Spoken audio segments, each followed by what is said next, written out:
Pastora Zenechi Rodríguez es líder de intercesión en la Iglesia Bautista en La Oiña y fundadora del ministerio Restaurando Vidas y de la SEM, Asociación Servir y Proteger. Creó programas sociales como el albergue Proyecto Samuel y Angie para mujeres con embarazo no deseados. Dirige la estancia Paraíso, cual recibió más de 50.000 personas para programas de restauración espiritual y emocional. Recibamos com fortes aplausos a la pastora Zenechi. Agradecer o carinho dos pastores e abrir a porta para chegar até aqui e trazer aquilo que o Senhor tem para fazer, para falar, para agir. Louvado seja o nome do Senhor. Toda glória eu dou ao Senhor Jesus. Aleluia. Como muitos aqui sabem, eu estou vindo de uma guerra. Eu estava em Israel e não foi fácil. Eu disse: Senhor, que presente. Sai de uma guerra e vem para o Paraguai. É o primeiro lugar que eu vou ministrar depois de tudo que eu recebi e vivi. Israel. Mas ainda estou vamos dizer assim, recuperando. Porque não foi fácil, foi dias sem dormir. Ligada todo o tempo em oração, e guerra é guerra. 5 vezes fomos para o bunker, foi muito tenso, mas eu tenho certeza que eu estava no momento certo, no lugar certo. Quando nós falamos que somos intercessores, nós precisamos entender os momentos. E é tão curioso que eu tinha gravado que eu já estava saindo de Israel, indo para Portugal. Já estava na fila do embarque.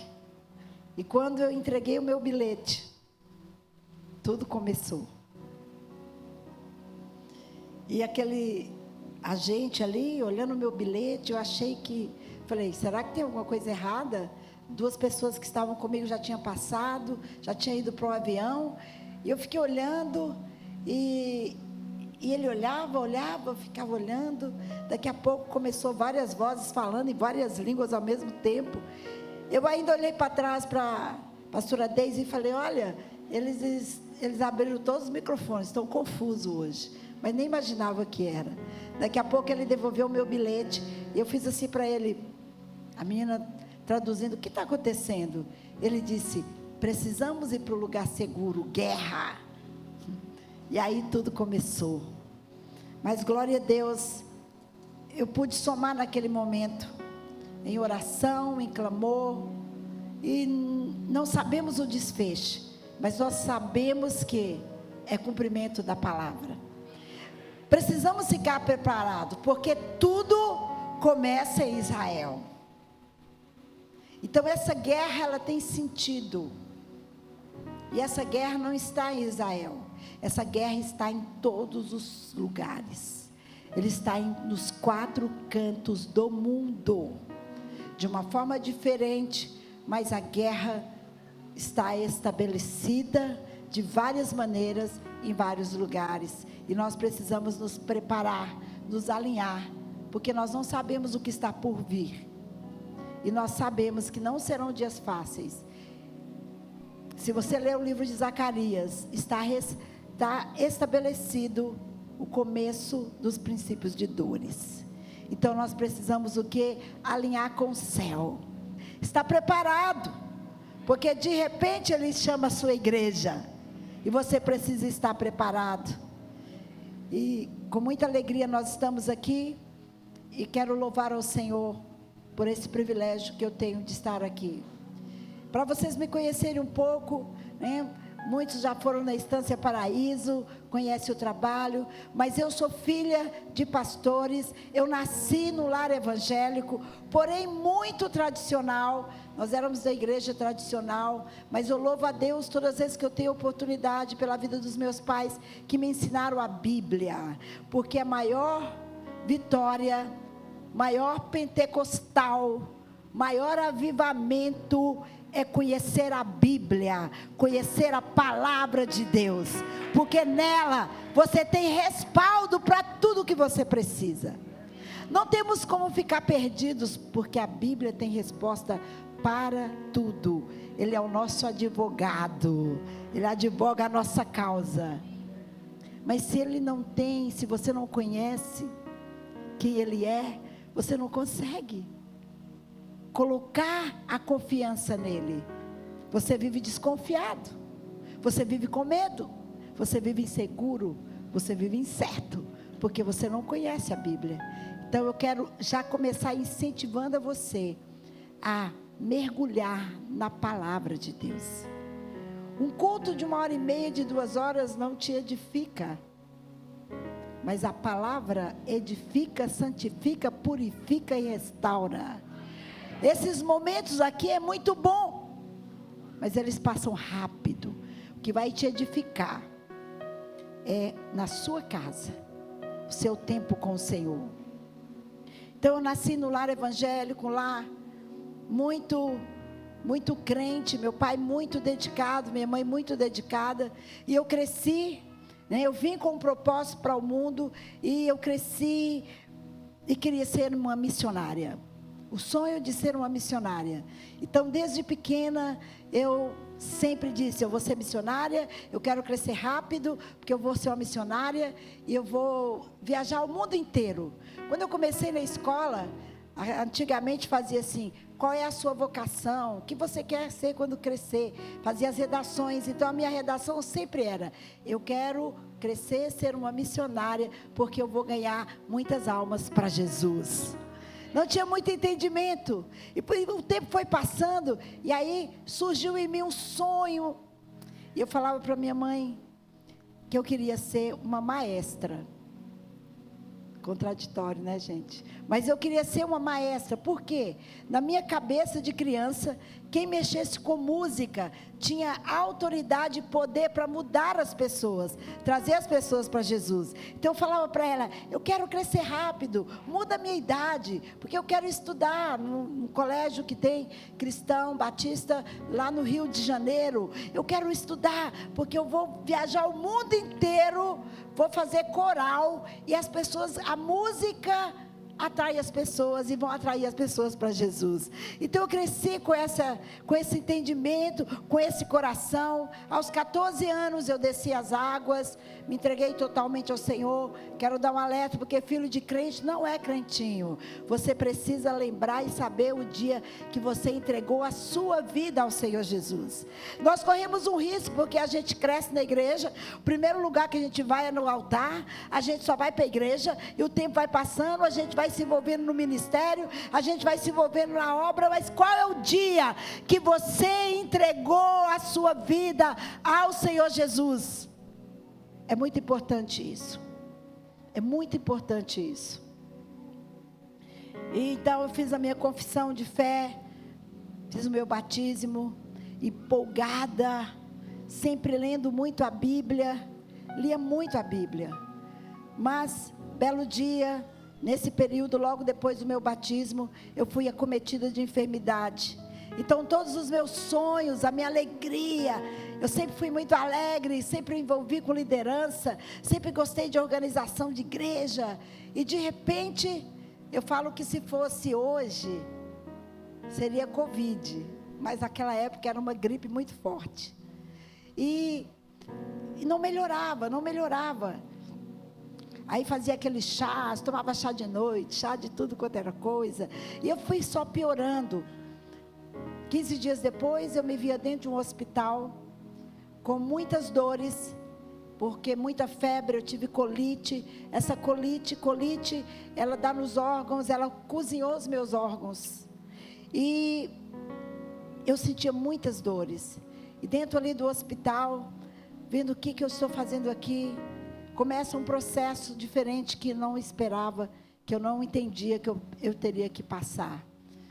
Ali dentro daquele hospital, não sabendo o que estava acontecendo, dores, eu comecei a me definhar, anemia profunda, nada, remédio nenhum, eles conseguiam combater a anemia que eu estava, e os médicos perdidos, e eles fizeram uma laparoscopia, e ali descobriram que os meus órgãos, eu estava cheia de aderência, e os órgãos né, femininos estavam todos ligados um no outro, e eles precisavam fazer uma cirurgia urgente em mim, para me abrir de um lado ao outro, porque naquela época era assim. E eles falaram que ia tirar os meus órgãos, lavar, era tão entranhado, não dava para ver o que era ovário, o que era útero, o que era trompa, estava tudo embolado e já subindo para o aparelho digestivo. Então, eles precisavam fazer a cirurgia, mas a anemia não permitia fazer a cirurgia. Então, foi um período muito difícil, foi um período de muita dor, um período de muita angústia, de sonhos, né? Não para frente mais, e eu só ouvi assim, ela não vai resistir. E eu me lembro quando os médicos conversaram com os meus pais, e eu estava no quarto, eles no corredor, eu ouvindo, e o médico disse, olha, ela tem 10% de chance de vida, se a gente abrir ela, dificilmente ela sai da mesa, por causa da anemia. Se a gente não operar ela não vai resistir. Então, nós temos que esperar para ver o que vai acontecer. Nós morávamos no interior e meus pais, um médico judeu disse para ele assim, por que você não leva ela para São Paulo? Para São Paulo mesmo, lá no centro, tem muitos hospitais bons. Meus pais tomaram a decisão. E eu me lembro quando eles perguntaram para mim, o que eu queria? Eu queria ir, eu queria ficar. Eu falei para eles, eu vou morrer, então tanto faz, vocês decidem. O que vocês querem fazer? Para mim, não tem solução. Mas tudo está no controle do Todo-Poderoso, Ele não pede o controle. Então eu fui levada ali para São Paulo, para a casa dos meus tios, e todos eram muito tradicional. Mas quando eu cheguei, eles tinham passado por uma renovação espiritual, todos cheios do Espírito, diferente. E eu sempre questionei o meu pai, falava, pai, por que me falam que tem o Espírito Santo? E eu não tenho. Ele disse, claro que você tem. Quando você batizou, você recebeu o Espírito Santo. Eu falava, pai, mas é um Espírito Santo diferente. Ele falava, não, filha, você já tem o Espírito Santo. Não, pai, mas quem tem o Espírito Santo fala em outras línguas. E ele tentava me convencer, como um bom tradicional, que não existia isso. Então eu chego em São Paulo e me deparo com tudo diferente. Mas foram quase 4 anos. Hospital, casa, hospital, casa. Meus sonhos, minha vontade, minha alegria, tudo acabou. E eu me via sempre dentro de um hospital, sofrendo muito, os médicos tentando me ajudar. A inflamação, ela foi tomou conta do meu pulmão, e quando tomou conta dos pulmões, então eu fiquei com a bronquite asmática, então mais eu ficava no oxigênio, porque eu não podia respirar direito, então várias coisas, então eu ia para o hospital 15 dias, 10 dias em casa, voltava, até que eu tive o primeiro coma. No primeiro coma, eles achavam que eu não voltava, mas eu quero dizer algo já para você, propósito de Deus não morre. Propósito de Deus não morre. Você pode passar com o que você passar. O propósito de Deus não morre. O propósito de Deus é estabelecido. E Ele traz vida e abundância. E ali eu passei aquele primeiro coma. Voltei do primeiro coma. Mas voltei sem força nas pernas. Parei de andar. O cérebro muito tempo parado. Minhas pernas travaram e eu não andava mais. Então eu não tomava um banho sozinha, eu não andava, e aquela situação, passa-se mais um tempo, eu passo pelo segundo coma. Nesse segundo coma eu fiquei muito tempo de novo com o cérebro parado, né, a oxigenação do cérebro muito ruim. Eu comecei a ter muitos desmaios. Então eu estava conversando e daqui a pouco eu desmaiava. Eu tinha 3, 4, 5, 6 vezes ao dia eu passava por um desmaio, por causa da situação que eu estava vivendo. E aí, sempre esperando a morte. Sempre esperando, é hoje. Quando eu voltava para o hospital, eu pensava, nunca mais eu volto para casa. De lá eu vou para o cemitério. Mas um belo dia eu estava sentada com meu oxigênio, passando muito mal, já com muita febre, sentada no terraço, tomando um sol. Veio uma senhora, vizinha, ela começou a conversar comigo e ela me trouxe um tecido, um pano, uma cor que eu gostava muito, um rosa bem clarinho. E ela disse, olha, encontrei a sua tia e ela me deu me pediu para fazer, eu sou costureira, fazer um vestido para você usar no Natal. Isso era o mês de outubro. Eu estar aqui hoje falando isso traz alegria no meu espírito e me emociona, porque foi exatamente no mês de outubro, meado nesse tempo agora, eu estava ali dizendo, eu vou morrer, agora acabou. Essa irmã chega, eu nunca sabia que Deus falava com alguém, e ela chega e ela começa, me mostra o pano, e eu pensei,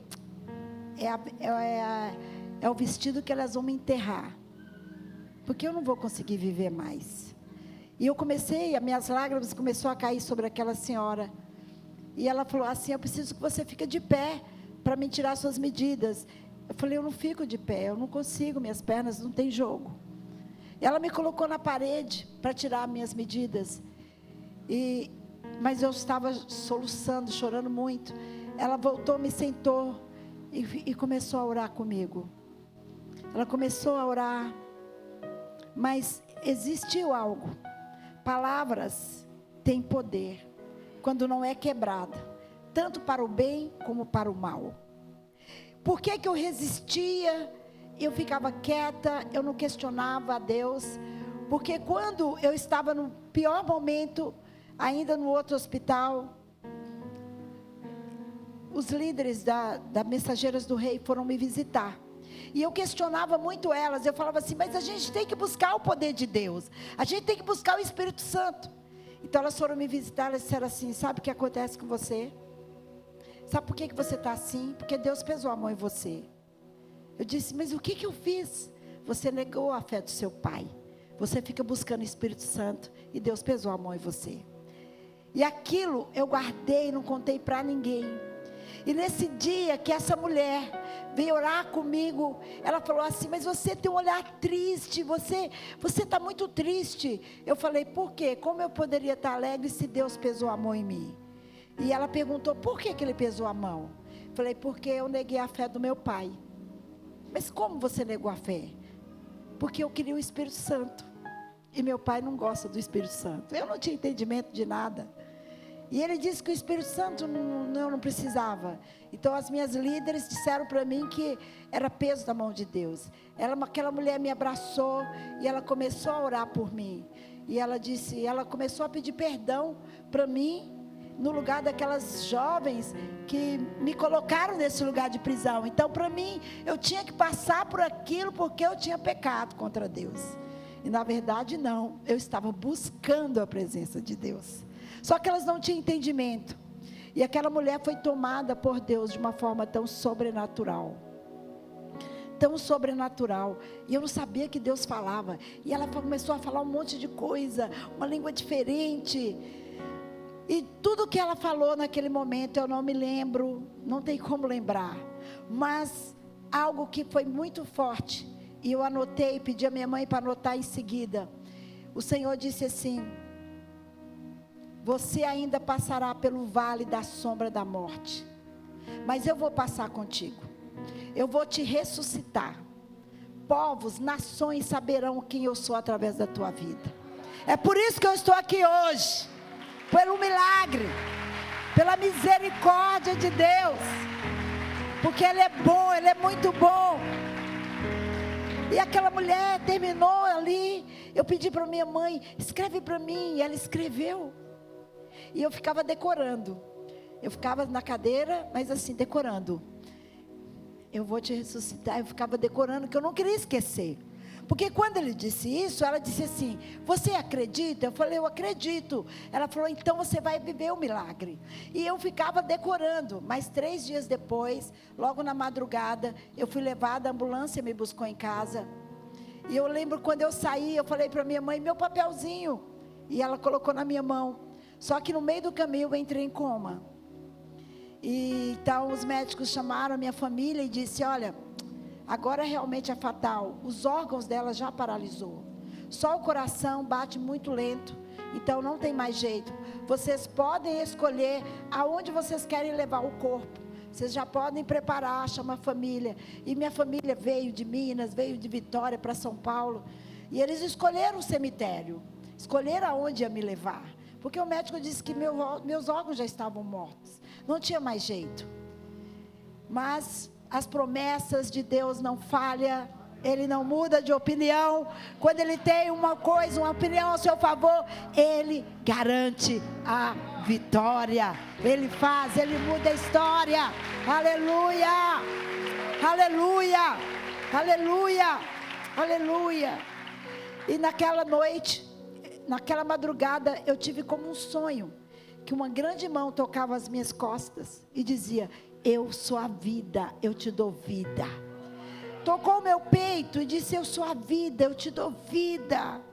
E aí eles contam que eu comecei a gritar, e a pedir água, e arrancar os aparelhos, para a glória do Todo-Poderoso, o único Senhor. 3 dias depois, a minha família reunida, já pronta, esperando já para onde ia levar o corpo. Os médicos me liberam. 3 dias depois eu chego na casa dos meus pais para louvar e exaltar o nome do Senhor. Aleluia! Senhor, eu te dou a glória, porque, Senhor, quantos anos se passaram, e o mês de outubro eu estou em outro lugar para a manifestação da tua glória, Senhor. Obrigada, Deus, eu te amo, Jesus. Eis aqui a minha vida, eu ofereço a minha vida mais uma vez ao Senhor. Que darei eu ao Senhor por tudo que Ele fez na minha vida. Veio minha recuperação aos poucos. Fui aprender a andar a fono, porque a minha respiração ficou totalmente descontrolada. Eu não conseguia falar, me dá um copo de água normal. Eu tinha que dar. Então a fono me ajudou novamente. Voltei a andar e a correr e fazer o propósito de Deus, porque Ele me levantou como intercessora, e isso ninguém pode tirar, o diabo não pode tirar, ninguém pode tirar. Deus é fiel. Você pode levantar a sua mão direita e dizer: Deus é fiel. Mais uma vez. Mais uma vez. Deus é fiel. Aleluia. Deus é fiel. E eu estou aqui para louvar o nome do Senhor. E a partir de então, fiz vários tratamentos, e glória a Deus, o cirurgião Jesus entrou naquele dia, naquele hospital, me curou, voltou os meus órgãos no lugar.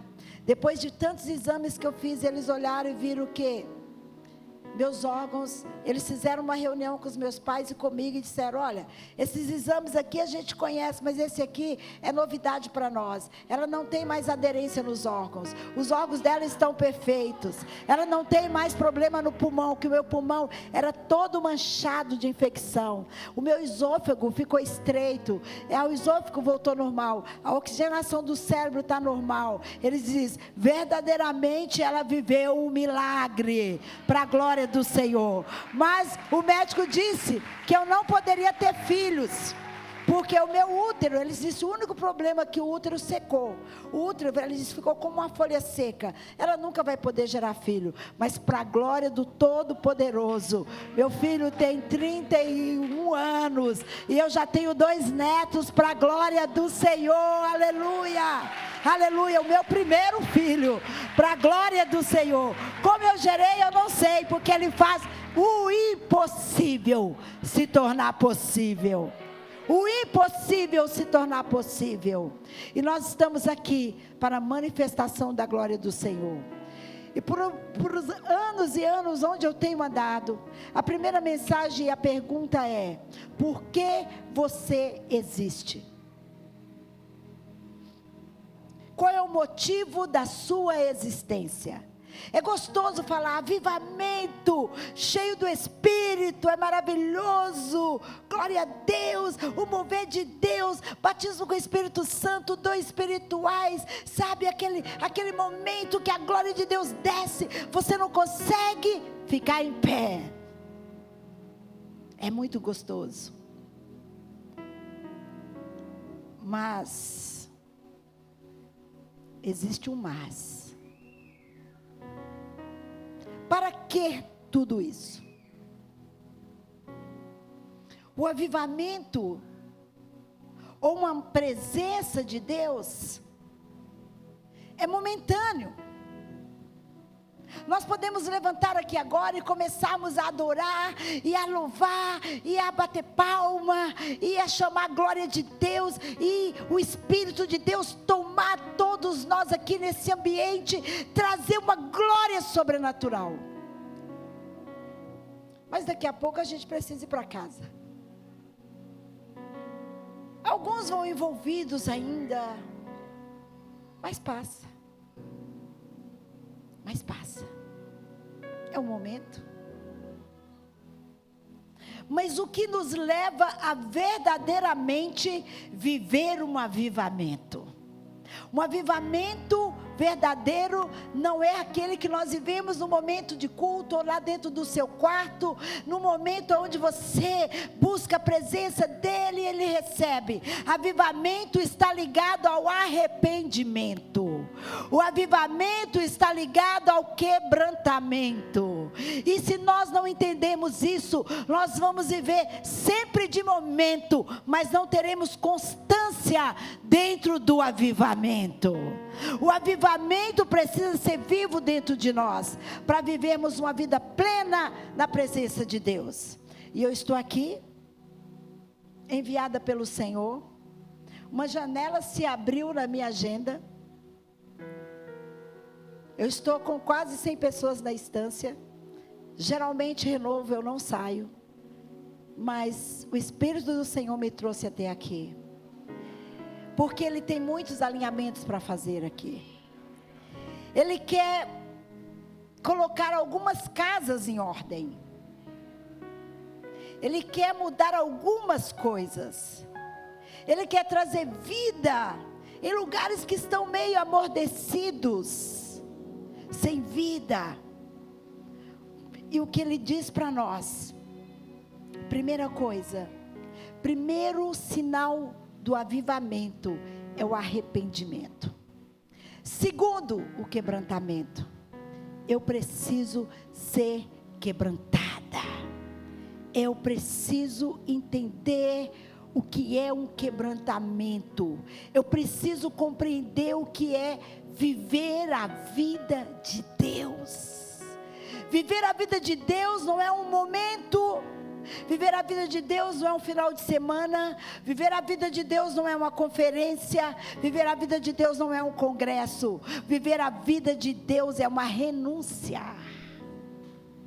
E eu te pergunto nesta noite: você já renunciou à sua vida? Você já renunciou à sua vida? Não, eu já aceitei Jesus. Não é essa a pergunta. Você já renunciou? Eu peço o Espírito do Deus vivo, que está presente nesse ambiente, que Ele traga entendimento, porque é noite de conserto, é noite de recomeço. Você já parou para pensar nisso? Segunda pergunta: qual é o seu estilo de vida? Como é a sua vida quando você passa por essas portas? Quando você chega na sua casa? Quando você vai para o seu trabalho? Quando você vai para a escola? Como é a sua vida nos seus negócios?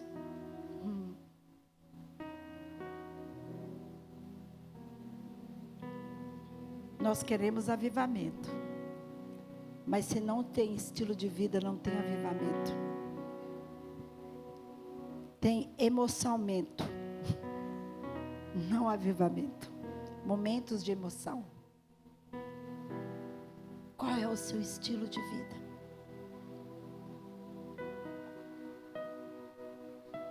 Ele transforma, Ele faz coisa nova, Ele traz novidade de vida. E por que eu preciso entender isso e acontecer uma mudança genial dentro de mim, de dentro para fora? Porque João 15:16 diz para nós assim: não foste vós que me escolheste a mim, Pelo contrário, eu vos escolhi. Ou seja, não é direito meu, Ele que me escolheu. Ele que te escolheu. Eu vos escolhi a vós outros e vos designei para que vades e deis frutos. Diga comigo, frutos. E o vosso fruto permaneça, a fim de que tudo quanto pedides ao Pai, em meu nome, Ele vos conceda. Não fui eu que escolhi a Ele, não foi você. Não é porque nós somos bonzinhos, porque a gente resolveu querer Jesus, porque a gente é tão bom. Pelo contrário, a gente é tão mau, porque em pecado me concebeu a minha mãe. Mas o sangue de Jesus Cristo me purifica de todo o pecado. O sangue de Jesus Cristo me lava, me transforma. Mas deixa eu te dizer algo, mas se eu não tiver consciência, uma mudança genial, eu vou fazer uma breganha, uma barganha, né? Não sei como vocês falam, mas vamos fazer uma barganha, uma mistura com Deus e com a minha vidinha, com o meu jeito de ser. E é tão legal quando a gente diz assim: eu sou assim, Deus me criou assim, meu jeito é assim, porque Deus me fez assim. Então a gente se arruma dentro disso, e a gente vai levando a nossa vida do jeito que nós queremos, mas foi Ele que nos escolheu. E o que eu acho lindo, Ele diz: e tudo que você pedir ao Pai, Ele vai te dar. Ele vai te dar. E nós precisamos entender, mas como eu vou conseguir isso? Como eu vou alcançar isso? Como eu vou chegar nesse lugar aonde o pecado não tem mais ação na minha vida, aonde a pornografia não atua mais na minha vida, onde a bebida, as drogas não tem poder na minha vida? O meu gênio é transformado, a minha natureza é modificada pelo poder que há no nome de Jesus, porque eu preciso entender isso. Eu aceitei Jesus, mas eu preciso entender o caminho do quebrantamento. Eu preciso caminhar em direção ao quebrantamento todos os dias. Todos os dias eu preciso ter um tempo, eu preciso caminhar com Ele para eu entender. E o que é um quebrantamento? É um processo que leva a mim e a você a abrir mão da sua vontade e do seu estilo de vida. Amanhã, se Deus quiser, eu quero trabalhar um pouco sobre o estilo de vida, a vida que eu venho, da onde eu nasci, a origem minha familiar, que às vezes nos prende e a gente não consegue romper. Mas hoje nós vamos focar no quebrantamento. O quebrantamento é o estilo de vida que te leva a submeter incondicionalmente e se tornando totalmente dependente de Deus. Eu te pergunto, você depende de Deus? Você depende de Deus? Às vezes é tão fácil a gente querer dar uma ajudinha para Deus, né? Porque Deus tem muita gente para Ele responder. Então deixa eu dar uma ajudinha. Eu oro, mas eu tomo as minhas decisões, porque eu preciso resolver. Eu sou inteligente, então eu tenho que fazer do meu jeito. Errado. Eu preciso ser dependente de Deus. Eu preciso tomar uma postura e ser dependente de Deus. E deixa eu te dizer algo: ser dependente de Deus não é fácil. Ser dependente de Deus não é tão simples assim. Eu preciso renunciar a mim, eu preciso me quebrantar, eu preciso me esmurrar. Quando eu digo me esmurrar, é dobrar o joelho e dizer: Senhor, o que é bom eu não consigo fazer, mas Senhor, mas eu quero a tua presença, eu quero a tua presença, eu quero a tua presença, eu quero a tua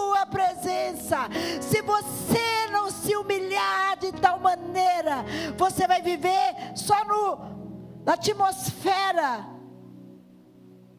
de momentos. E você não vai conseguir experimentar a profundidade em Deus. E quando o pecado bater na sua porta, no seu coração, você nem percebe. Porque é tão difícil. Se eu não ter uma vida no altar, não é fácil ter vida no altar, mas é possível ter vida no altar.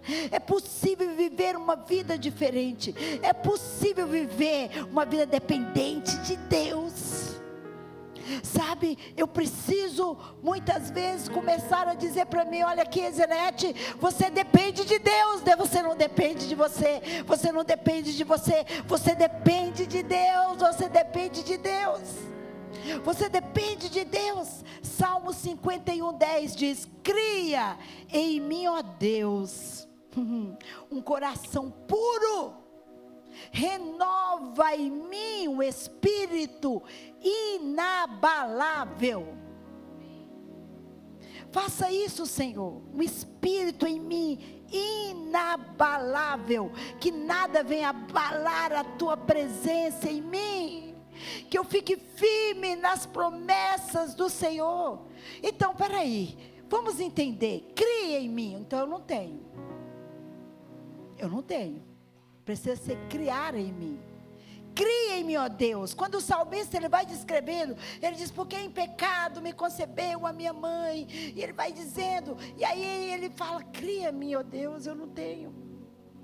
Agora preste atenção, não é para ímpio. Primeiro aceito Jesus, para depois criar em mim um espírito inabalável. Só Ele pode criar isso em mim. Ou seja, há um processo a seguir, há um processo a agir, para que Ele possa criar em mim. Não é automático, não é momentâneo, é uma busca na presença dEle, é um favor dEle. E o Salmo continua dizendo, Salmo 51:17, os sacrifícios para Deus são um espírito quebrantado, a um coração quebrantado e contrito não desprezarás, ó Deus.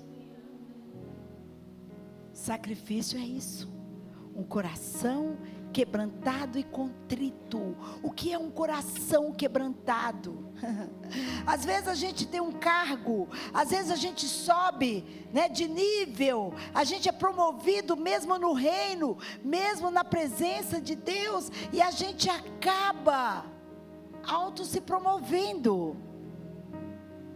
Nós, liderança, precisamos prestar atenção nisso. A gente se promove porque agora eu sou um líder. E não é na igreja. Você pode ser um líder, você pode ser um patrão, você pode ter um cargo alto, e você auto se promove. O coração que o Senhor não despreza é um coração quebrantado e contrito. É um coração que entende e fala: Deus, para onde irei eu? Só tu tens palavras de vida eterna. Só tu tens. Para onde eu vou? Eu não tenho para onde ir. Eu preciso da tua presença. Eu preciso do teu senhorio. E aí, a resposta vem. 2 Crônicas 7:14. Eu sempre falo, as pessoas às vezes pegam esse versículo, vamos fazer os atos proféticos. Ei, se o meu povo, que se chama pelo meu nome, o ato profético é maravilhoso. Quando eu tenho direção, eu faço o ato profético, mas é nós.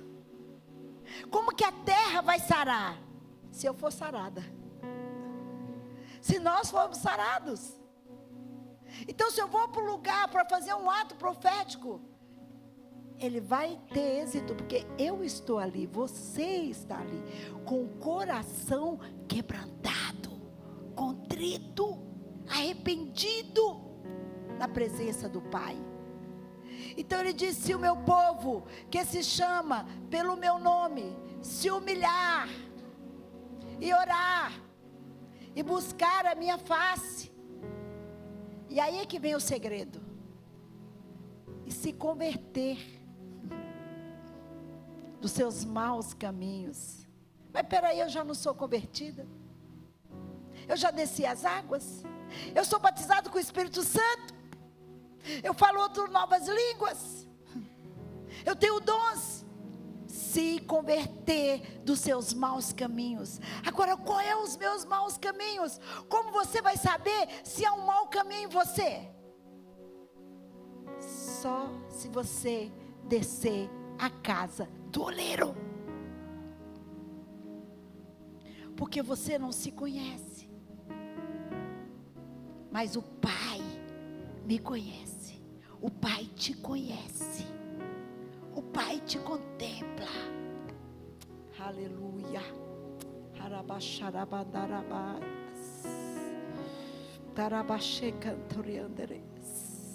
Sim, meu Pai.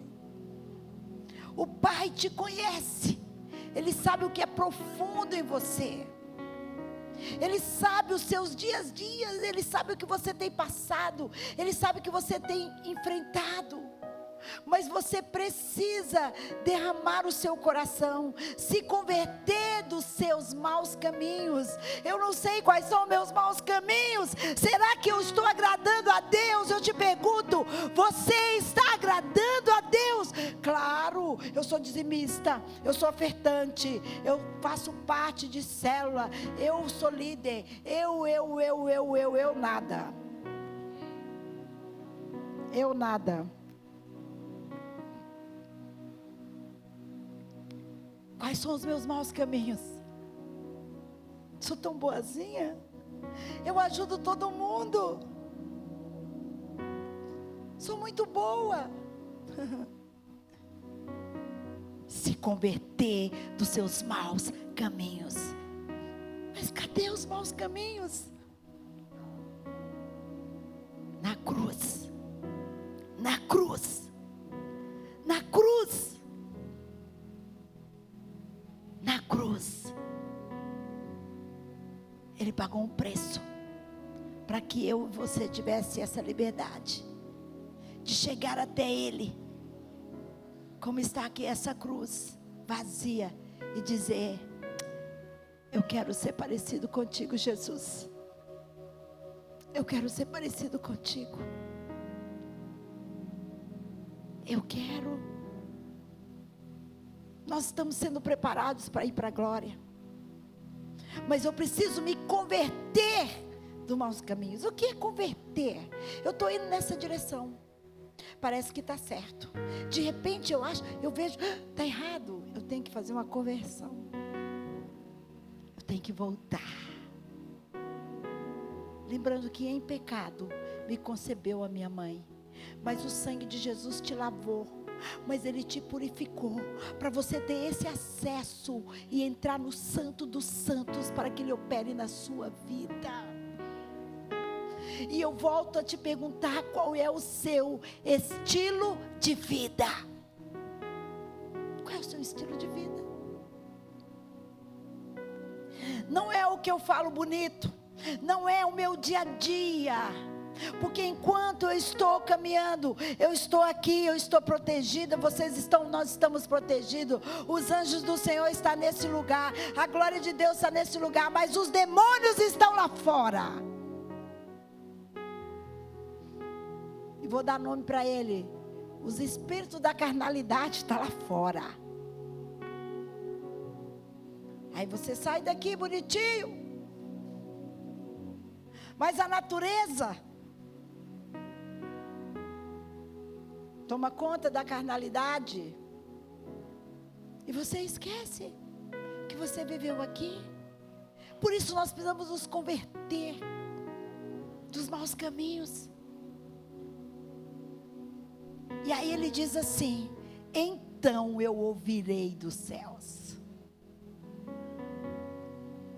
perdoarei os seus pecados. Espera aí, mas eu já não fui perdoada? Eu já não te aceitei, Jesus? Perdoarei os seus pecados e sararei a sua terra. Que terra é essa? Do meu coração. Eu vou sarar a terra do seu coração.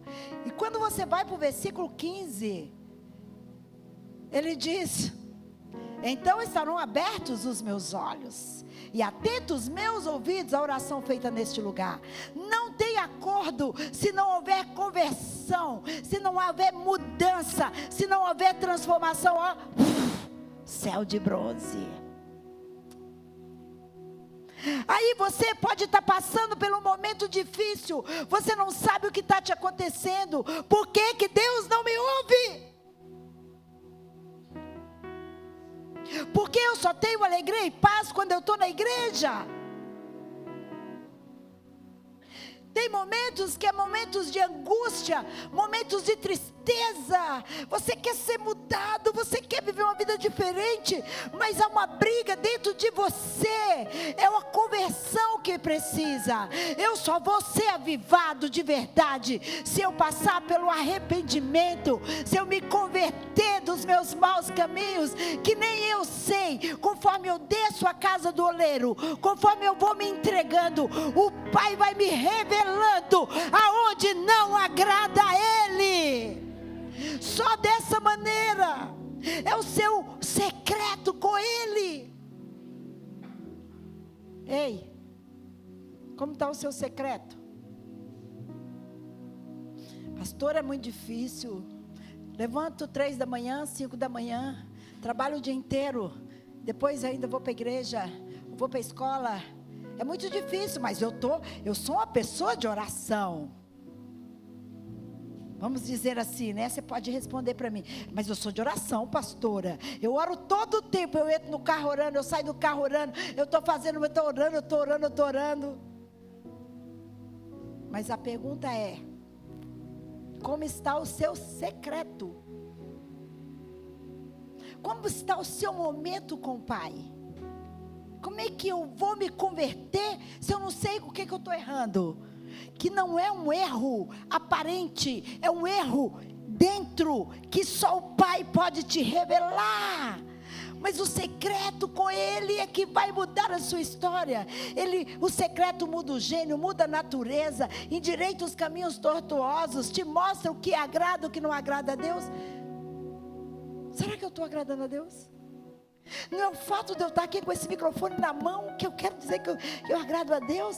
Se eu não for à casa do oleiro, se eu não buscar a Ele, tem muita gente no altar falando de bênção, falando de Deus, sendo usado por Deus, mas não tem vida com Deus.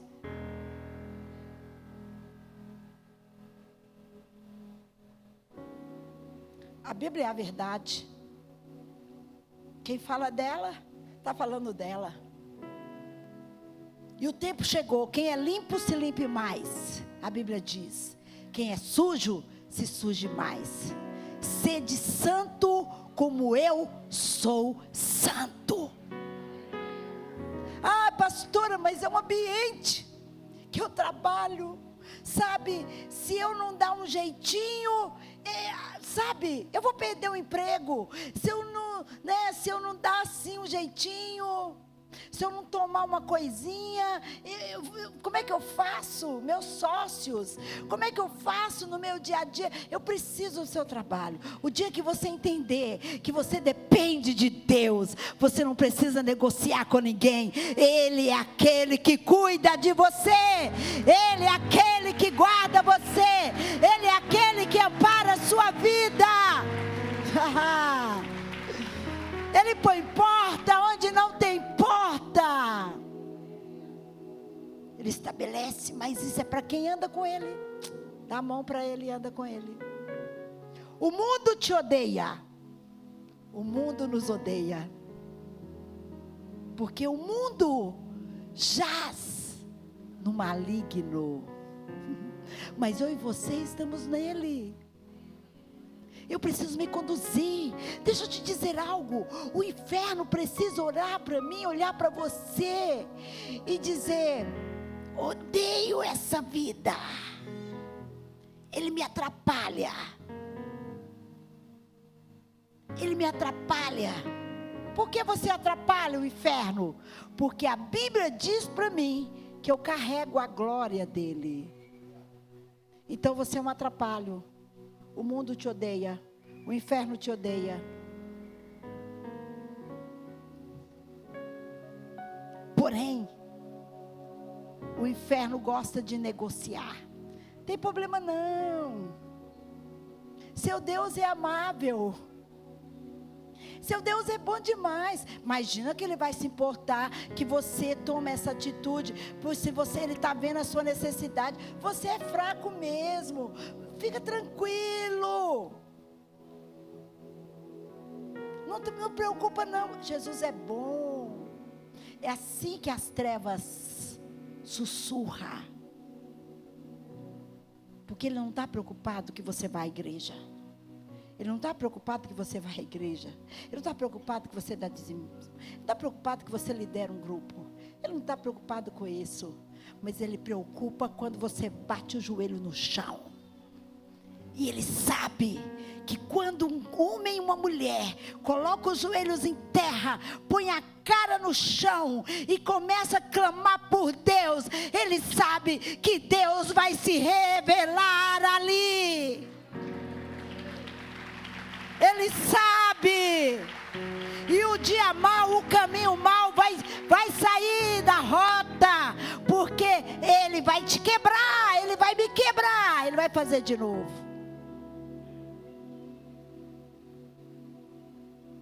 Então eu ouvirei dos céus. Eu vou perdoar os seus pecados. Eu vou sarar a sua terra. Jeremias 29, 13.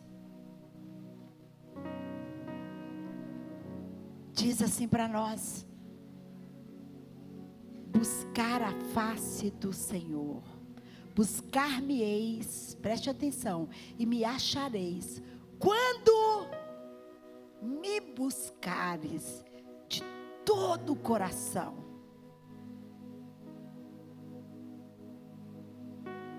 Mas o 2 Crônicas 7:14 começa, é tão curioso. Ele começa: se o meu povo, que se chama pelo meu nome, se humilhar. Não é orar. Tem gente que ora, mas não muda. Não se converte. Porque o que transforma o homem é a humilhação. Por isso ele diz humilhar. A primeira fala dele foi se humilhar, se derramar, se prostrar, se entregar, se renunciar, se humilhar. Aí depois você ora. E eu estou pregando por aí dizendo: gente, a gente já orou demais. Chega de oração. Agora é hora de ação, de humilhar. Humilhar, humilhar, humilhar, humilhar, humilhar, se quebrantar, se quebrantar, se quebrantar. Porque a humilhação vem carregada com a oração. Humilhar. Eu oro tanto, parece que as coisas não rompem. Será que o céu não está em bronze? Será que você não está precisando humilhar? Às vezes nós oramos por interesse. E aí você pode dizer assim: ai pastora, peraí, é avivamento. Pois é, eu estou levando a gente para o avivamento. A gente acha que a gente está fazendo demais. E a gente precisa descer, se humilhar, se humilhar. Sua vida pode ser toda certinha, ao seu ver. Mas quem sabe, no profundo é só Ele. Só Ele. Só Ele. Salvação não vem por obras, para que ninguém se glorie. É vida, é renúncia, é atitude, é se derramar, deixar a glória dele vir. E a palavra diz: humilhar-se. 1 Pedro 5, parte B e 6. Cingi-vos de humildade, porque Deus resiste aos soberbos. Contudo, aos humildes concede a sua graça. Ele resiste o soberbo. Aquela pessoa cheia de eu.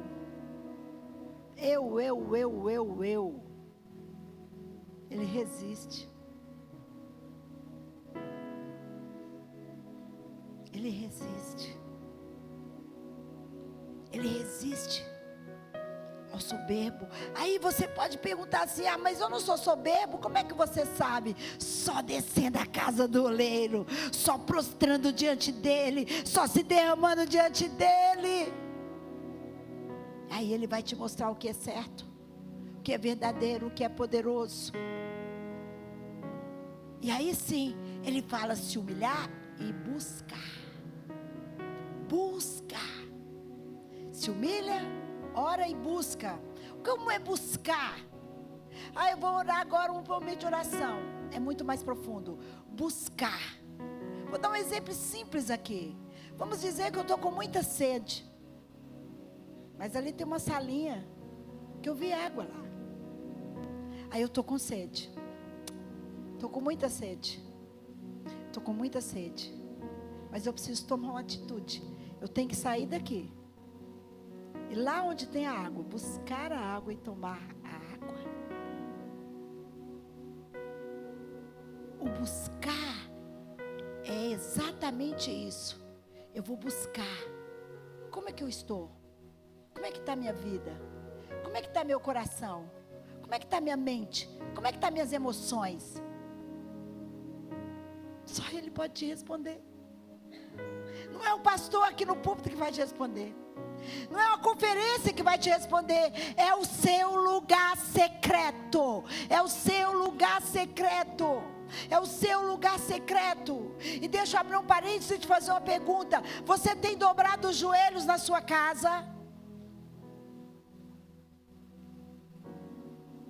Aí você pode me jogar uma pergunta: mas por quê? Deus só ouve se estiver de joelho?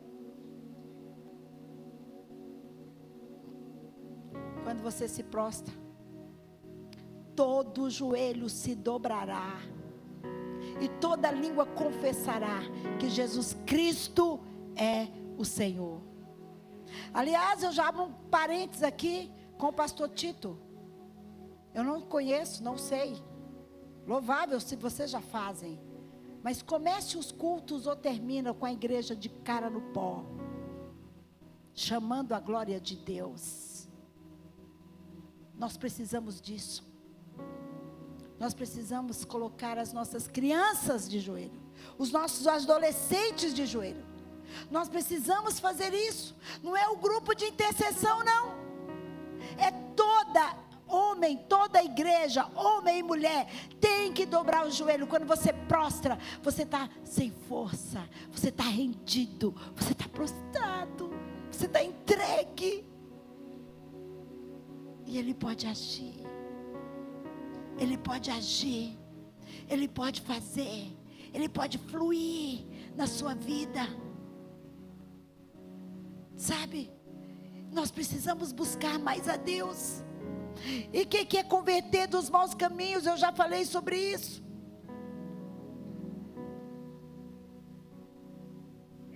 Joel 2, versículo 12 e 13.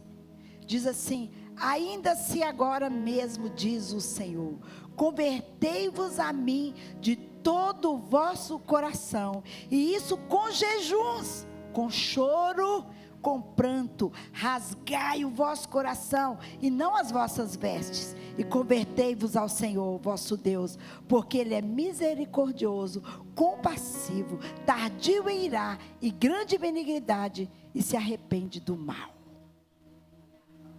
Nós precisamos disso. Nós precisamos dessa verdade. Nós precisamos dessa graça do Pai. Ei, o que é a casa do oleiro? A casa do oleiro é o lugar aonde você vai para ser quebrado, para ser moído. para ser moído.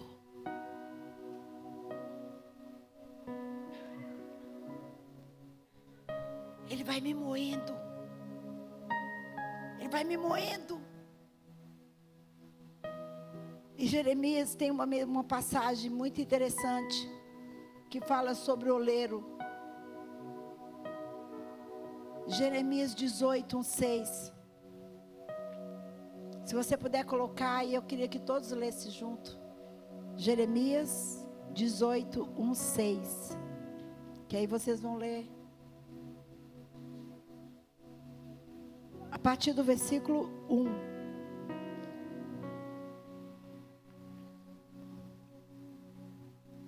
Vamos ler juntos, então? Vamos lá? 1, 2, 3. Vamos lá.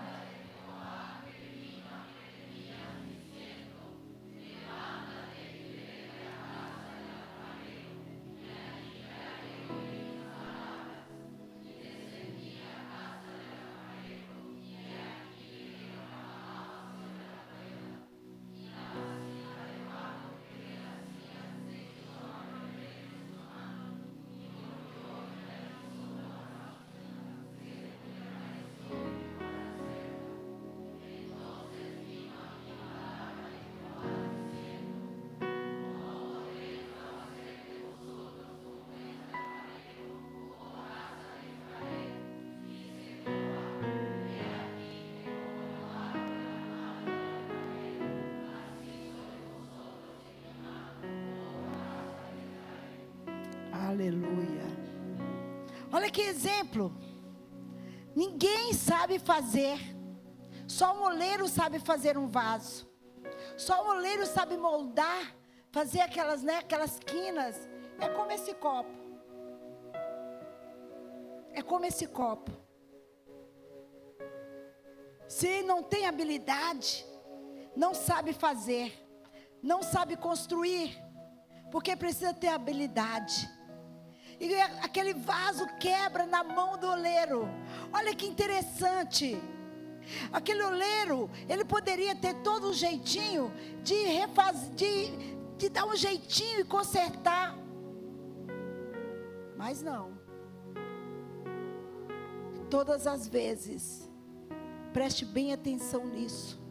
O oleiro Jesus. Eu sou o vaso. Você é o vaso. Bate assim no seu coração, fala: eu sou um vaso. Eu sou um vaso. Mas eu quero estar na mão do oleiro Jesus.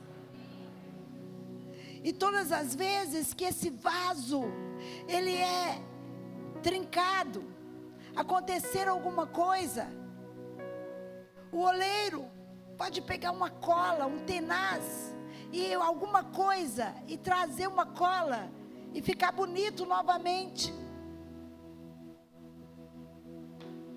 Mas o oleiro Jesus não faz isso, como ele diz para Jeremias: não poderei eu fazer de novo? Não poderei eu fazer de novo? Por isso ir à casa do oleiro é importante. Por isso ir buscar a presença dele é importante. Por quê?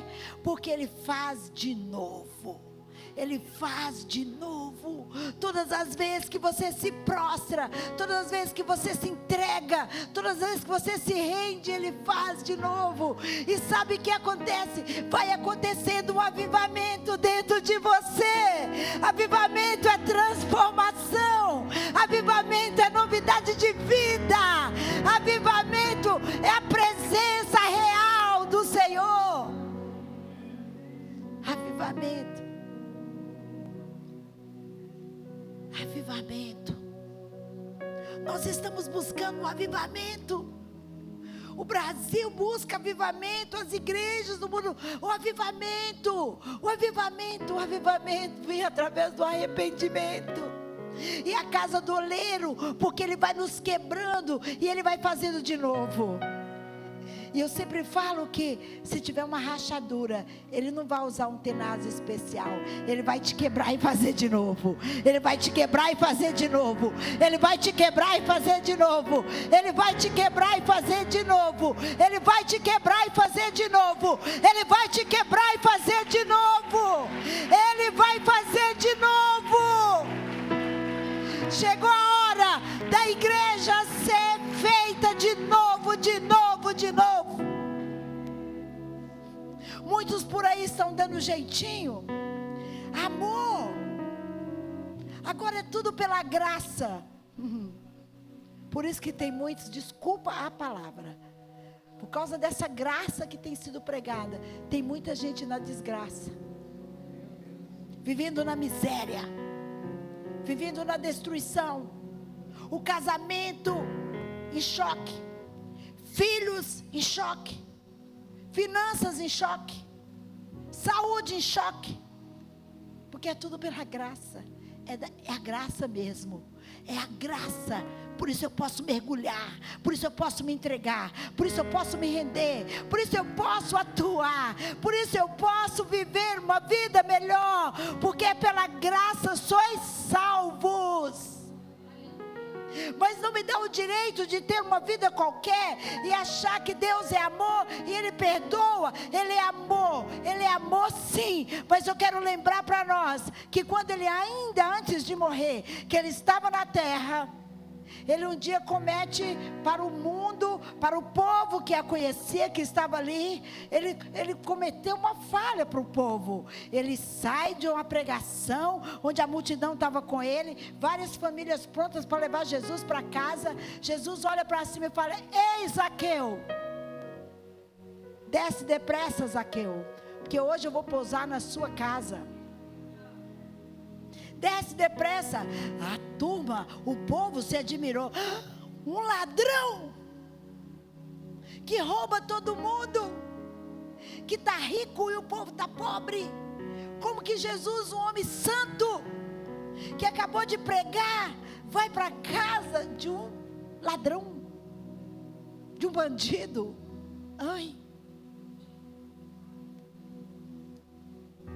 E foi ali que a graça alcançou aquele homem. Houve uma transformação, houve um confronto com ele, e ele devolveu tudo o que ele tinha pego.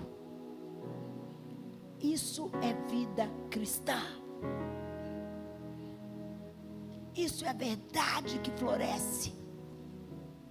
O mundo tem que olhar para você e olhar nos seus olhos e perguntar: ei, por que você é diferente? Seus olhos brilham. O que você carrega? Agora, se você é uma pessoa brigona, uma pessoa que briga por tudo, uma pessoa passiva, tudo tá bom, tudo tá bom. Não. A passividade alimenta as trevas. A passividade não pode fazer parte da nossa vida.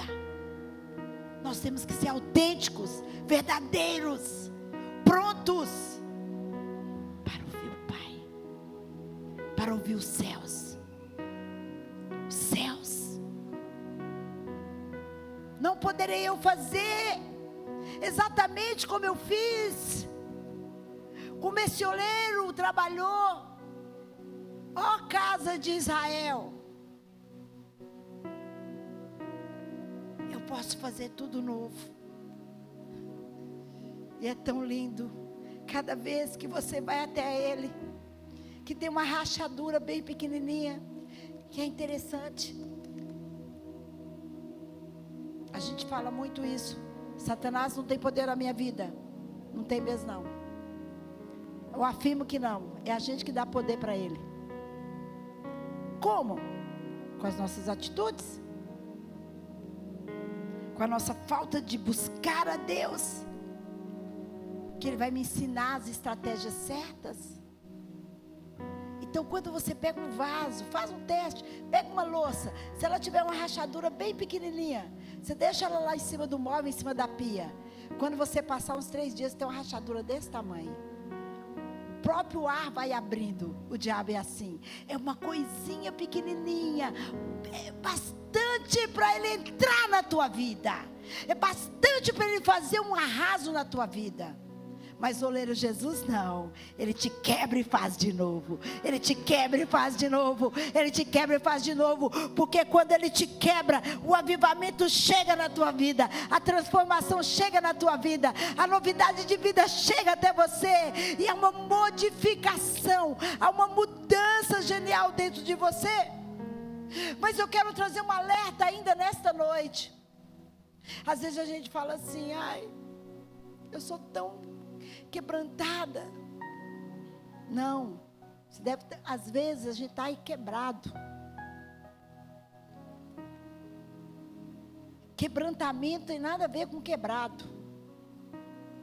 Quebrantamento é uma coisa, está quebrado, precisa ser consertado. Mas João 10:10 diz algo muito forte para nós. Cuidado para não cair na mão do oleiro errado. O ladrão veio somente para roubar, matar e destruir. Mas Jesus disse que ele veio para dar vida e vida com abundância. Cuidado para você não estar na mão do oleiro errado. Oleiro destruidor, que te odeia, que não quer que você existe. Eu quero te lembrar que ele é um ser que caiu do céu. Um terço desceu com ele. E ele está por aí fazendo as ruaças dele. E ele quer ganhar pessoas. Ele quer atrair pessoas. Ele quer trazer pessoas. Agora você pensa comigo. Você acha que ele está preocupado quem está lá no baile? Está preocupado quem está no motel? Quem está na bebedeira? Quem está dançando os seus funk por aí? Ele não está preocupado, já é dele. Mas ele quer você. Ele quer a mim. Ele quer a nós.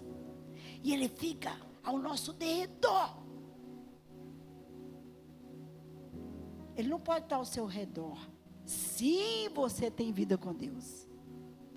Mas ele está ao derredor, buscando a que ele possa tragar. Ele quer uma falha minha, ele quer uma falha sua. E a única forma de nós não cairmos na mão desse oleiro destruidor é joelhos dobrados, é lugar secreto, é ter um estilo de vida, um estilo de vida, um estilo de vida, um estilo de vida. Mas pastora, eu quero ter um estilo de vida. Eu não sei, porque cada pessoa é uma pessoa. É você na sua busca que ele vai ditar para você o seu estilo de vida que agrada a ele. Um dia eu fiz a escolha: Senhor, eu quero um estilo de vida que te agrada. Eu abri mão de mim. Eu abri mão de muitas coisas. Eu tenho um estilo de vida. Eu quero agradar o meu Deus. E o meu estilo de vida não me dá o direito de chegar aqui e dizer: ai, que maravilha, que glória, vamos louvar, vamos adorar, olha o avivamento, olha o poder de Deus, Deus vai derramar fogo, Deus vai derramar. Não. Deus me chamou para abrir os olhos daqueles que não estão enxergando direito, daqueles que não estão vivendo a verdade como precisa. Como precisa viver. E a única forma é os seus joelhos dobrados. É a Bíblia em ação na sua vida. Você estudar a palavra de Deus. Ele tem socorro para você. E o Espírito do Senhor me traz aqui. Há muitos aqui precisando ser socorridos por Ele.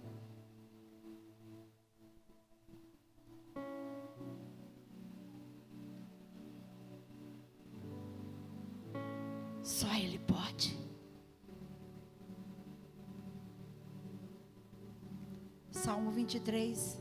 Preparas uma mesa perante mim, na presença dos meus inimigos. Quem são os seus inimigos? Preste atenção. Ei, preste atenção. Será que você não é o seu inimigo próprio? Porque se você não está entranhado na verdade, muitas vezes muitos se preocupam com multidões. Eu sempre falo uma coisa, eu me preocupo com qualidade, não com quantidade. Qualidade de vida. Qualidade. O Senhor procura qualidade para Ele usar, para Ele transformar lá fora e através de você. Qual é a sua qualidade? Você é uma qualidade? Ou você precisa ser isso? Feche os seus olhos.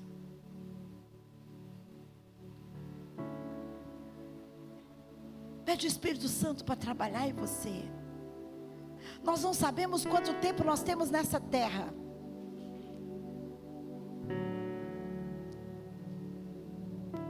Nós não sabemos. Mas de uma coisa eu sei, que hoje eu posso ter um verdadeiro encontro com o Pai. Eu posso mudar de vida. A gente canta uma canção muito lá na estância, eu quero ser, Senhor amado, como o vaso na mão do oleiro. Canta aí para nós. Eu quero ser, Senhor amado. Eu quero ser.